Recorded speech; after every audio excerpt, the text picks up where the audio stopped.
On one of my recent Google Spreadsheets videos, I got the question, is it possible to automatically timestamp whenever someone has edited a cell?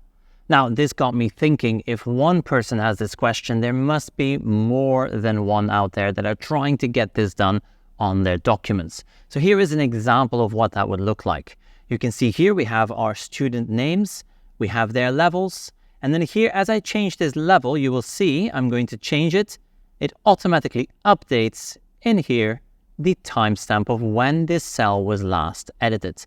This is great when you are collaborating on documents or working together with others and need to keep track of when a document was last edited. Now, this is sadly not possible within Google Sheets, but you can get it to work if you are using something like AppScript. Now, AppScript can be part of your spreadsheet, and so I'm going to show you today how you can build this.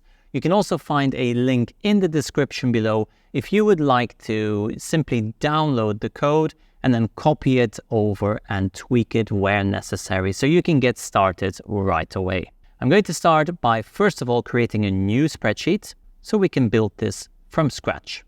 I'm going to call this last edit file 2. This is simply an example of how you may want to use this. Again, every use case will be different. I'm going to start with student names, student name, then I'm going to say level, and here I'm going to add another column that says last edit. Now, I want these names to just simple names. I'm going to say Tom, Ron, and myself. We are going to have different levels, so we're going to just put level 1, 1, 1 for now, and then the last edit is blank. Now, the way we are going to have to build this is, first of all, we're going to have to open up a Google Apps script file within this Google Sheets file. So how do we do that? Here at the top under Extensions, we are going to click on AppScript. This is going to open up a new screen where we are going to put our code. Now, we're going to, first of all, name this as last edit. Let's name it last edit and rename this file. Now, here you can see it has a function, my function. I don't really need this. I'm going to use one of the built-in functions. So I'm going to type function, and then I'm going to use the onEdit. Now, what's very important is that you do use the correct format. So we're going to say onEdit with a capital E. You can see that here. And then we're going to open up those brackets, curly brackets. That's just part of our code, part of what we need. Now, inside these parentheses, I'm going to put E. This will be what I'm checking and what is being edited. So let's go ahead and start coding this. First thing we're going to do is we're going to create a constant. Now, this constant will be called my range modified. So that is what is being modified. So I'm going to call this range modified. There we go, range modified. And then we have to say that this equals that E that we've just put up here at the top. And we are going to use the built-in range function to find out what is going on with that range. Enter.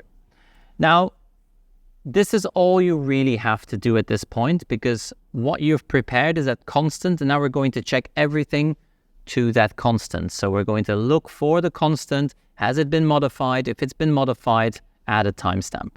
So the first thing we're going to do is I'm going to just add in some comments so you know what I'm doing. Here I'm going to check if the column does not equal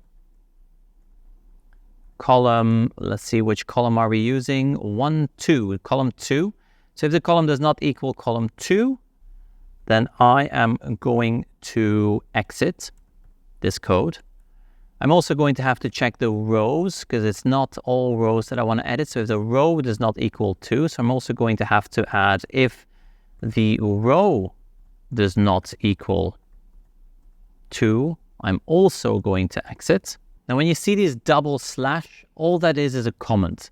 The code is going to skip over that. It's just for myself and for all of you watching to understand what is happening here. So I'm going to type this first bit first. So let's go ahead and type if the range modified, that's what I've just set up, dot get, and then column is one of those built-in functions. So if the range modified, that E, and then dot get column does not equal 2, I am going to return, which is the same as exit this code. Going to do the same for this row. So if range modified dot get row, open those two brackets, does not equal to, I'm also going to return. In other words, ignore all the other cells that are being edited. Ignore the other columns, ignore the other rows. If I edit the headers, don't do anything, okay? Now, if you wanted to, let's say, run this on the 3rd, 4th, or 5th, then obviously you'll have to change this number here. If you wanted to work on all of these cells, then instead of saying does not equal to, you can say less than or greater than. You can use those mathematical operators to define which number of column or which number of row you'd like to look at. This will only look at the second column and the second row. So that is the second column here and the second row. If I wanted to work on everything, then I need to change this. So I'm going to actually change this because I want it to work on everything. So I'm going to use less than 2. So it's not going to work on the header. It is going to work on everything else. So let's do it this way. That will actually make a lot more sense. Then if this, now I need the sheet name. So I need to make sure that this only runs in this sheet, sheet 1, and not in any other sheet. So I'm going to say if, again, the range modified dot get sheet this time. And then we need dot get that sheet name. So we need sheet name. It's also with a capital, I think. Yeah, get sheet name. If that does not equal, what was it again? Sheet 1, I think. Let me check. Yeah, sheet 1. If that does not equal sheet 1, then again, what are we going to do? We are going to return or exit this code, not going to run it on the other sheets. Again, you can use anything here. If you wanted to run on every single sheet in this workbook, then you can obviously leave out this row.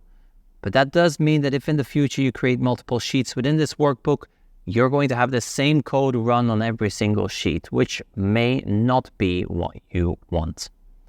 So there we go. This is also working. I'm just going to add this comment so everyone knows what's happening. So check the sheet and exit if it's not sheet 1.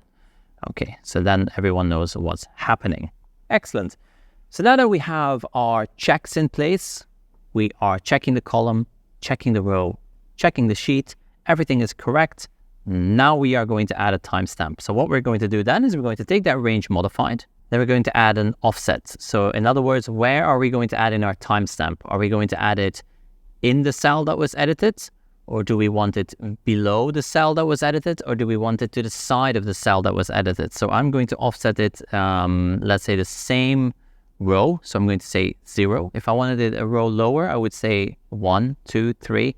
I'm going to say 0, the same row. And then I need to do the column offset. I want it 2 columns next to it. I think that's what I said. Yeah, so if I edit this one, I want to skip this column and put the timestamp in the next one. So I need to put my offset here, 2. If I wanted it in the column C, then this offset would be 1. If I wanted it in column E, then offset would be 3, etc., etc. So that is how we're going to do that.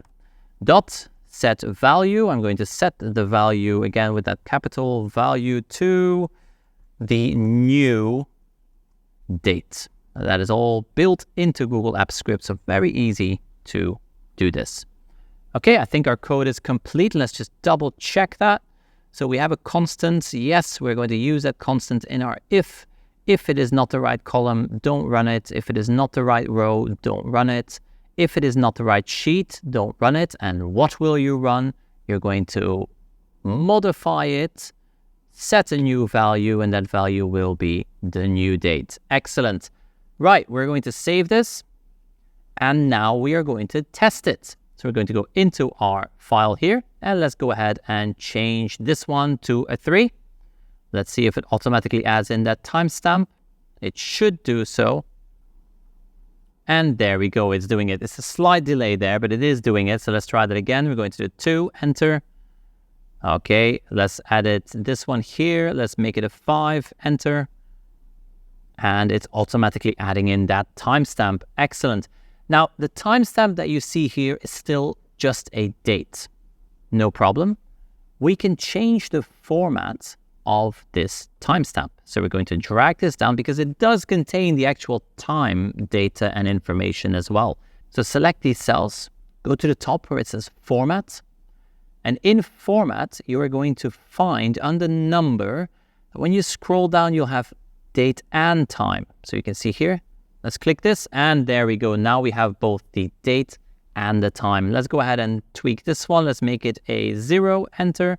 And it automatically adds in that timestamp. Excellent. Let's try and change our offset. So let's say that I don't want my last edit to be here anymore. Now I want it in column G instead. So we're going to have to count. So let's count. So we're going to count. So we had our offset as 2. So that is 1, 2, 3, 4, 5. So let's make the offset 5. Let's save our code and let's edit our file. Let's go ahead and make this a 4, enter. And now it should automatically be put in the correct position. There we go. We can again change the format to be date and time, and it will show us the date and time. I hope this was helpful. If you want access to the code, the text that I used in this app script, go down to the description. You'll find a link there. You can get access to that file on my website. Simply sign up, download the code, and you have access to it to play around with it in your own time. I've tried my best to explain each step of the code. It's only a single line that we need to add the timestamp, but I am checking to make sure that it is in the correct column, row, and sheet to make sure that it's not just putting timestamps all over my spreadsheet. I also want to say a big thank you to all the channel members. You make this possible. Our channel member group is growing. We have more and more people joining. And if you would like to be one of those, go ahead, scroll down, find the join button, and you can join our channel membership. You get early access to videos, and you will also be invited to join our community. In the meantime, thank you for watching, and I will see you in the next one.